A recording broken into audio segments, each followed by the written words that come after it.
I don't know, man. These might go toe-to-toe with the OGs. What's going on, everybody? My name is Blaze and Nico, and we are here to do a review on the most talked about shoes so far for 2024. If you guys do not know, that is the Jordan 4 BRED Reimagined.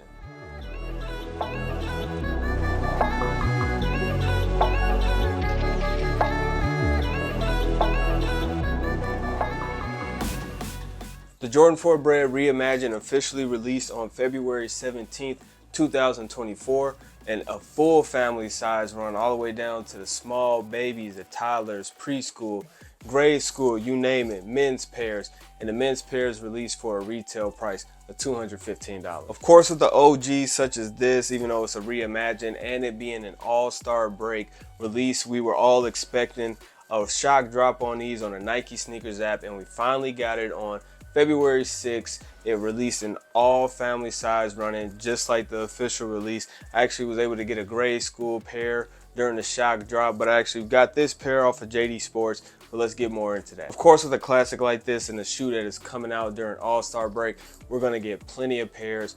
Almost all retailers, the small boutiques to the JD Sports, Finish Lines, Foot Lockers, Champs, they're all going to get them. They're all going to get a bunch of pairs. So these were pretty widely available. I won't say that these were easy to get, but there were definitely a lot of pairs. And if you put in your footwork, you were most likely able to get a pair and get your hands on a pair for retail. Like I mentioned, the Jordan 4 BRED Reimagined was the biggest release for All-Star. We got a bunch of different sneakers, but last year, 2023, we got the Playoff 13, so we also got another classic last year. 13s aren't the most popular, so those were pretty easy to get, and especially in comparison to grabbing these 4s, regardless of how many pairs of these 4s actually came out. But those were widely available, and these were widely available as well. All-Star break is always probably the most fun as far as the sneaker here besides holiday season, man. We got the KD4 Galaxies, we got a bunch of new Adidas shoes, Donovan Mitchell, we got Anthony Edwards, we got new Currys coming out, we got Hardens coming out, we got a bunch of different silhouettes, exclusive silhouettes and colorways that only came out for All-Star break. And even above all of that, the Jordan 4 BRED was definitely at the helm of it all. So I'm sure most of you guys know that Jordan brand for the last couple of years, they have actually been pumping out a bunch of new reimagined shoes of old classic colorways. And the Jordan 4 BRED Reimagined is the latest rendition in that collection. Now let's take a deep dive into the materials of the Jordan 4 BRED Reimagined. Let's get that black hang tag out the way. Obviously, we'll start with the main course for the shoe. We have a tumbled leather instead of that nubuck like I mentioned on the OGs for the Jordan 4 BREDs. It's very soft to the touch. It is very tumbled. I think they did a great job choosing the materials for this shoe all over. The ankle padding is a lot thicker than I'm used to on Jordan 4s. Tongue is pretty thick as well. Classic Nike Air on the sole of the Jordan 4. Nike Air on the back heel tab as well. Jordan Jumpman Flight. Like I said, they did a great job with these. I appreciate the material switch up for sure. Now let's take a look at the box. As you can see from a typical Jordan 4 box, they flipped it. So usually we have the cement on the bottom and the black Nike Jordan Air Flight on the top, but this time we got the black on the bottom. It is a size 10.5. Like I said, this is my size, my personal size. It's not going anywhere. Clean box. They didn't do too much. They kept it pretty simple, switching things up. So it is reimagined for the box as well. So I think they still kept it clean, kept it simple. Makes sense with the shoe. Couldn't go wrong with it. When we've seen shoes a certain way for so many years, the 4s, the BRED 4s came out in 1989. So to see a material switch up on these, a lot of people, they weren't going for it, but a lot of the OGs came in a leather upper as well, the military blues, the fire red, stuff like that. But it was not a tumbled leather like this. Getting a new shoe in a different material than you're used to, a lot of people didn't take to it, but I actually think that they did a great job. The leather is very soft on this pair. I'm still gonna go with the OGs over it, but those definitely get ashy. I think these would definitely wear in better and last much longer. So I do own the 2019 version of the Jordan 4 BRED with that nubuck that we are so used to since 1989. So adding the new Jordan 4 BRED Reimagined was a must, so we're able to compare them. And honestly, I can wear these in the rain. I can't wear the nubuck ones in the rain. There's a bunch of differences. Obviously, they changed the shape of the shoe. I think these are more resembling the Jordan 4 SB, that pine green, but not 100%. Obviously, we don't have the SB sole and everything, but on the older pairs of Jordan 4s, we had more of that wider tongue at the top. And for this one, it's kind of hard to see. We'll get into it with the details, but it's a lot more rounded. This tongue is actually very padded.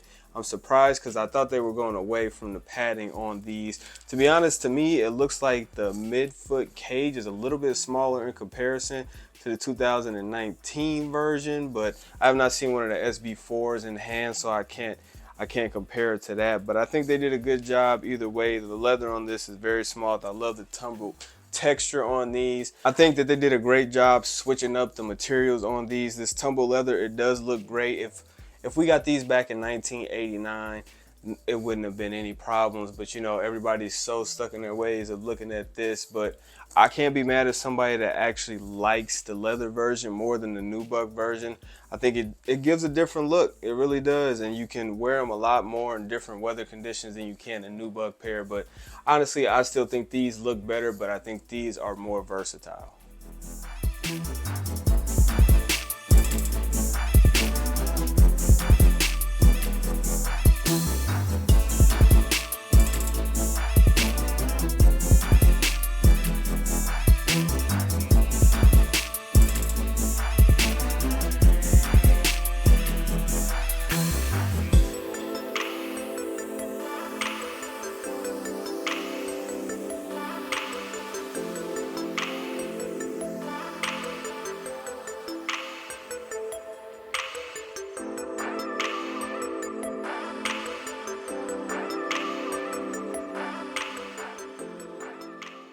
You guys just watched the try on portion of the video, and I would definitely recommend going true to size with these. If you guys know your Jordan 4 size, I would recommend going with that size. Surprisingly, with this pair, I actually feel like it has a lot more padding in the ankle and the tongue of the shoe, and usually for me at least, my pinky toe on the outside, it usually hurts quite a bit from Jordan 4s. I don't know if it's the type of materials they've been using on them, but I would say that these are a lot more comfortable just trying them on. I have not walked around in them, you know, wore them for a full day, but just trying them on and walking around the house, I can definitely say that they are a little bit more comfortable than the normal pair of Jordan 4s that we've been used to.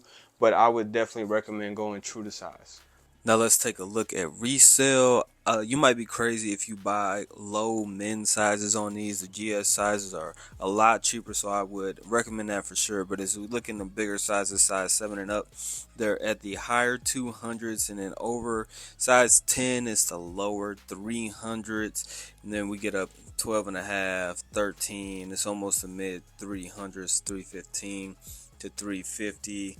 A little higher for 18, which that's crazy size. This is a size 10 and a half for 304 on StockX. Here's a full size chart. Everything is pretty consistent across the board. Honestly, I've been hearing about a lot of cancellations from different spots, JD Sports, Foot Locker, and everybody. So I'm not sure if they oversold pairs or if they're looking for more pairs to come in. I know they've been giving people coupons and everything, but I think they're about $60 to $70 above retail. I would say that this is a great shoe. I don't see this shoe coming out for a long time if they ever retro these, but these are a great shoe. If you guys didn't get a chance to grab them for retail, I would say that getting them for resale for about 80 bucks. It could be worse. It could be 2020 when everything was going for 500, but for these going for about 300, I say it's definitely a great cop still. Like I mentioned multiple times, I think they did a great job. I think the material switch up is very respected and appreciated, at least on my side of the table. But let me know what you guys think about these in the comments. I appreciate you guys coming through for another video. I appreciate all the support.